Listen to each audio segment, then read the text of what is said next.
Welcome to PDC classes. This is Durgesh Pandey. आज हम पढ़ेंगे दिल्ली सल्तनत। हमने जैसा कि पहले वीडियो में इसका एक पार्ट वीडियो बन गया है। जिसने पहला पार्ट नहीं देखा है वो वीडियो के डिस्क्रिप्शन में पहला पार्ट है, पहले उसको देखें। फिर ये दूसरा पार्ट है, इसको देखें। पहले पार्ट में हमने चर्चा की थी कुतुबुद्दीन ऐबक और आराम शाह के बारे में। कुतुबुद्दीन ऐबक, आराम शाह और इनका वंश कुतुबी राजवंश, जिसके बारे में हमने पहले ही चर्चा कर दी है वीडियो के पार्ट 1 पे। अब गुलाम वंश का शमसी राजवंश में सबसे पहले शासक इल्तुतमिश की बारी, जिन्होंने 1210 से 1236 तक राज्य किया और अपनी राजधानी दिल्ली बनाई। उसके बाद फिरोज शाह, जिन्होंने इल्तुतमिश के पुत्र थे। इन दोनों के बारे में हम इस वीडियो में बात करेंगे। हमारा अगला वीडियो होगा रजिया सुल्तान और बराम शाह के बारे में। कोशिश करेंगे हम मैसूद शाह को भी उसी वीडियो में एंड करें, इनका टॉपिक भी उसी वीडियो में एंड करें। और जिस किसी ने अभी पहला पार्ट नहीं देखा कुतुबुद्दीन ऐबक और आराम शाह, वो वीडियो डिस्क्रिप्शन में जाएं और पहला पार्ट जरूर देखें। चलिए, आज का टॉपिक स्टार्ट करने से पहले आप अपने फ्रेंडों को ये वीडियो ज़रूर शेयर करें, जिससे ज़्यादा से ज़्यादा लोगों तक ये नॉलेज पहुंच पाए। और वीडियो अच्छे लगे तो लाइक करें, कुछ प्रॉब्लम हो तो कमेंट ज़रूर करें, अच्छी लगे तो भी कमेंट ज़रूर करें। हम देखेंगे शमसुद्दीन इल्तुतमिश, जिसका राज्यकाल 1260 से 1236 रहा। इल्तुतमिश का अर्थ साम्राज्य का स्वामी है।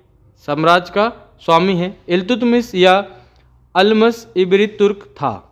यह क्या था? अल्मस इब्री तुर्क। इसका पिता इलाम खां इलबरी जनजाति का सरदार था। इल्तुतमिश शमसी वंश का था, इसलिए इसने नए वंश का नाम शमसी वंश पढ़ा। इसका जो नया वंश था उसका नाम क्या पड़ गया? शमसी वंश पड़ गया, क्योंकि ये शमसी वंश का था। अब चलते हैं इसके आगे की कहानी। कुतुबुद्दीन ऐबक ने इल्तुतमिश को खरीदने की इच्छा प्रकट की तो सुल्तान ने दासों के व्यापारी को आज्ञा दी कि वह इल्तुतमिश को दिल्ली ले जाएं। दिल्ली में ही कुतुबुद्दीन ऐबक ने उसे अपने दास के रूप में खरीदा और इसको गुलामों का गुलाम कहा गया। मतलब इल्तुतमिश का पहला नाम जो बना वो बना गुलामों का गुलाम। और दिल्ली में इल्तुतमिश शीर्ष ही कुतुबुद्दीन ऐबक का विश्वसनीय पात्र बन गया। शीघ्र ही जल्द से जल्द वो कुतुबुद्दीन ऐबक का विश्वसनीय पात्र बन गया। उसे सरजानदाद शाही अंगरक्षक को शाही अंगरक्षकों का सरदार नियुक्त किया गया। इल्तुतमिश की प्रशासनिक क्षमता से प्रभावित होकर कुतुबुद्दीन ऐबक ने उसे अन्य प्रशासनिक पद भी सौंपे। उसे अमीर शिकार का पद भी दिया गया। 1205 में इल्तुतमिश को ऐबक ने दास से कुतुबुद्दीन ऐबक ने दासता से मुक्त कर दिया और इसके बाद उसे बदायूं का प्रशासन नियुक्त किया। कुतुबुद्दीन ऐबक को 1205 में दासता पत्र से मुक्त किया गया और उसे बदायूं का प्रशासन नियुक्त किया। ऐबक ने अपनी पुत्री का विवाह उसी के साथ किया, जो कि हमने कुतुबुद्दीन ऐबक के जीवन काल में भी पढ़ा था। भारत की तुर्क शासक का वास्तविक संस्थापक कुतुबुद्दीन ऐबक, वास्तविक संस्थापक इल्तुतमिश था। भारत में मुस्लिम प्रभुसत्ता का वास्तविक शुभारंभ इल्तुतमिश से ही हुआ। इसने ही कुतुब मीनार को बनवाकर पूरा किया और राज्य को सुदृढ़ व स्थिर बनाया। कुतुब मीनार 5 मंजिला था, जिसमें से 3 मंजिला कुतुबुद्दीन ऐबक के समय बना है। 2 मंजिल आगे के जो 2 मंजिल बने हैं वो इल्तुतमिश ने ही बनवाए। इल्तुतमिश ने एकता व्यवस्था शुरू की। इसके अंतर्गत सभी सैनिकों व गैर सैनिक अधिकारियों को नगद वेतन के बदले भूमि प्रदान की जाती थी। इक्ता एक अरबी शब्द है जिसका अर्थ है भूमि। मतलब इक्ता प्रथा बहुत बार पूछा गया है। इक्ता प्रथा किसके शासनकाल में स्टार्ट हुई, प्रारंभ हुई? वो इल्तुतमिश के शासनकाल में प्रारंभ हुई। इसमें क्या किया जाता था कि नगद वेतन के बदले भूमि प्रदान की जाती थी। जितना आपका वेतन होगा उतना आपको भूमि प्रदान करेगा। और ये भूमि इक्ता तथा लेने वाला इक्तादार कहलाता था। ये भूमि इक्ता और लेने वाला इक्तादार, ये भूमि इक्ता तथा इसे लेने वाला इक्तादार कहलाते थे। इल्तुतमिश ने चांदी के टका तथा तांबे के जिंदल का प्रचलन भी किया एवं दिल्ली में टकसाल स्थापित किए थे। दिल्ली में टकसाल था जहाँ पे चांदी के सिक्के और तांबे के सिक्के छपा करते थे। टकों पर टकसाल का नाम लिखने की परंपरा भारत में प्रचलित करने का श्रेय भी इल्तुतमिश को जाता था। टकों पे जो टकसाल का नाम होता था जहाँ से वो छपा है, वो इसका प्रचलन करने का भी श्रेय इल्तुतमिश को जाता है। सिक्कों पे शिव व नंदी व चौहान घुड़सवार अंकित होते थे। वह दिल्ली का प्रथम शासक था जिसने सुल्तान उपाधि धारण कर स्वतंत्र सुल्तान 18 फरवरी 1229 को स्थापित किया। स्वतंत्र सुल्तनत 18 फरवरी 1229। ये क्वेश्चन भी बहुत बार पूछा जा चुका है। गुलाम वंश का कौन सा शासन है जिसने सर्वप्रथम स्वतंत्र सल्तनत स्थापित किया, सुल्तान की उपाधि प्राप्त की और कब? इल्तुतमिश ने 18 फरवरी 1229 को सुल्तान की उपाधि धारण की। उसने बगदाद के खलीफा अल मुतसिल बिल्लाह के मान्यता प्राप्त की और ऐसा करने वाला वह प्रथम मुस्लिम शासक बना। उसने 40 युक्त तुर्क सरदारों के एक दल चालीसा चलगहानी का गठन किया जिसने इल्तुतमिश की सफलताओं में अपना महत्वपूर्ण योगदान दिया। ये जो चालीसा है, चलगहानी है, ये ही इल्तुतमिश के जीवन का सबसे अच्छा कार्य और सबसे बुरा कार्य साबित हुआ। यहाँ पे तो आपने पढ़ा कि सफलताओं में अपना महत्वपूर्ण योगदान दिया, परंतु इनका जो रजिया सुल्तान है उनमें भी चालीसा का ही एक महत्वपूर्ण योगदान है जिससे उनकी सरकार बदली। और उनके सरकार में इनका क्या महत्वपूर्ण है वो हम आगे वीडियो में ज़रूर देखेंगे। इन चालीसा का इतिहास पढ़ने के लिए आप अगला वीडियो ज़रूर देखें। 1221 में चंगेज़ खान के नेतृत्व में मंगोल सेना ख्वारिम के राजकुमार जलालुद्दीन मकबरी का पीछा करते हुए दिल्ली की सीमा तक आ पहुंची, लेकिन इल्तुतमिश ने मकबरियों को शरण देने से मना कर दिया और चतुराईपूर्वक दिल्ली को मंगोलों के आक्रमण से बचा लिया।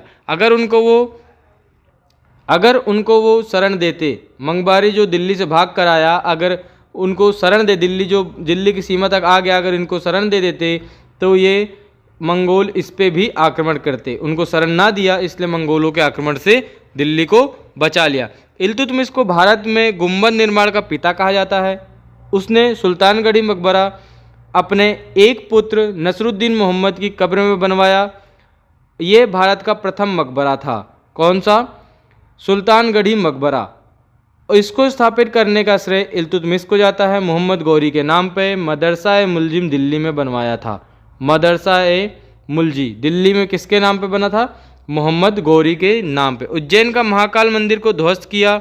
दिल्ली को राजधानी बनाने वाला प्रथम मुस्लिम शासक इल्तुतमिश था। दिल्ली को उज्जैन महाकाल का मंदिर सर्वप्रथम इल्तुतमिश से ही ध्वस्त किया था और 30 अप्रैल 1230 को इनकी मृत्यु हो गई। इन्होंने अपने शासनकाल में एक शासन रखा था, अगर किसी को न्याय चाहिए, इनके शासनकाल में न्याय चाहने वाला व्यक्ति लाल वस्त्र धारण करके रखता था जब तक उसे न्याय ना मिल जाए, जिससे हम पहले ही पता कर सकते थे। इल्तुतमिश के शासन प्रियता क्यों थी, अब इनको जाने। इल्तुतमिश एक न्यायप्रिय शासक था। इबुता के अनुसार, इबुता इनके यहाँ का एक दार्शनिक है, अपने महल के सामने संगमरमर की 2 शेरों की मूर्तियाँ स्थापित कराई थी जिनके गले में घंटी लटकी हुई थी, जिनको बजाकर कोई भी व्यक्ति न्याय मांग सकता था। लाल कपड़ा पहन के इन शेरों के गले में घंटी बंधी हुई घंटी को बजा के आप न्याय की प्राप्ति कर सकते थे। रणथंभौर जीतने वाला प्रथम शासक इल्तुतमिश ही था और शुद्ध अरबी सिक्के चलाने वाला प्रथम तुर्क भी इल्तुतमिश ही था। इल्तुतमिश ने सिक्कों पर टकसाल का नाम लिखवाने की परंपरा प्रारंभ की। ग्वालियर विजय के इल्तुतमिश ने सिक्कों पर रजिया का नाम लिखवाया था। अगर ये क्वेश्चन कभी पूछा जाए कि रजिया का नाम अंकित सर्वप्रथम सिक्का किसने चलवाया, ये भी इल्तुतमिश ने ही चलवाया था। इल्तुतमिश ने मोहम्मद गौरी की स्मृति में मदरसा-ए-मुज्जी व पुत्र की स्मृति में नारिसी मदरसा बनवाया था। उपलब्धियों के कारण समकालीन साहित्य में दिल्ली को हजरत दिल्ली कहा गया।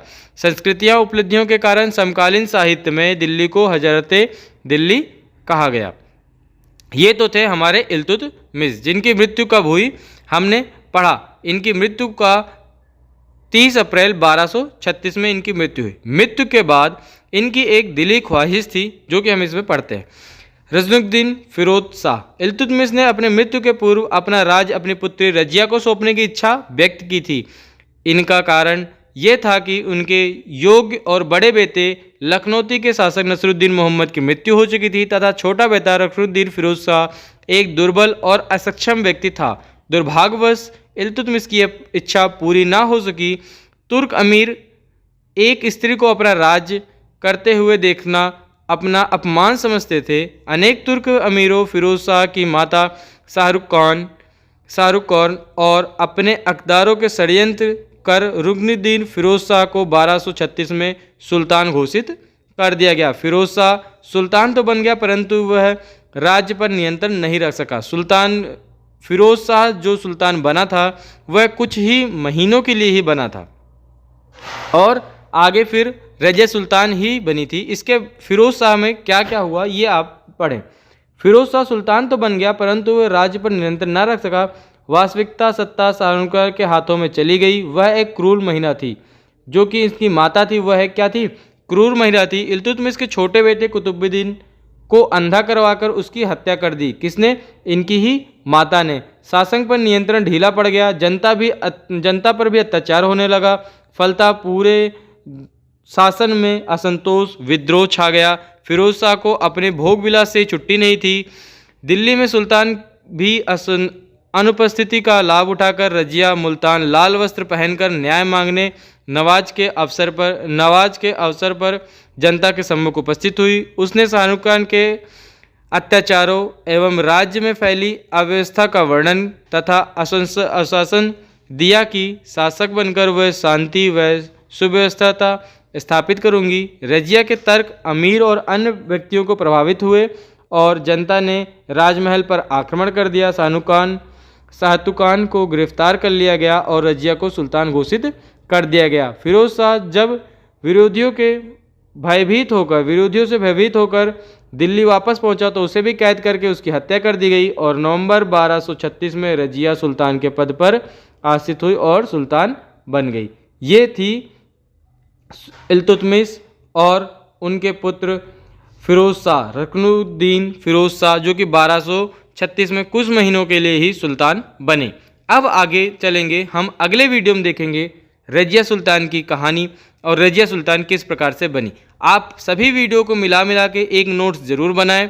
बाद में हम आपको एक शॉर्ट नोट्स ज़रूर देंगे जिसमें हमारे ये जितने भी शासक है कुतुबुद्दीन ऐबक, अबराम शाह, इल्तुतमिश, रसूलुद्दीन फिरोज शाह, रजिया सुल्तान, मुइज़ुद्दीन बहराम शाह, अलाउद्दीन मसूद, नसरुद्दीन मोहम्मद, गयासुद्दीन बलबन, मुइज़ुद्दीन कैबूबाद और क्यूमर्स, इन सभी के बारे में हम उसमें जानेंगे, समझेंगे और पढ़ेंगे। धन्यवाद।